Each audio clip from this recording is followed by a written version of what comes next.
I'll show you the quick and easy way how you can use the Vanilla Visa gift card on eBay.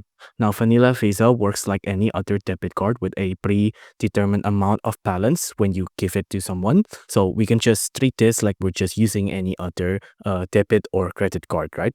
So for example, here on eBay, I go to want to buy this watch here, right? So for example, I want to buy this watch. Now, on this watch, I'm just going to click on buy it now, and I'm going to click checkout as guest. Now on checkout as guest here, I'm just going to scroll down and I want to click on, I want to add a new card with that's Visa, MasterCard, or any other these brands. So you can see there's Visa available. Now when I click on this UI should pop up. Now when you see this UI, just enter in your card number, your expiration date, your security code, your first name, your last name, and then just click on continue.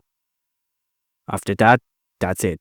You can start using your Vanilla Visa gift card on eBay. Now it'll use as the payment method, and it'll just act like any other credit or debit card. It's in the name anyways. It's a Visa gift card.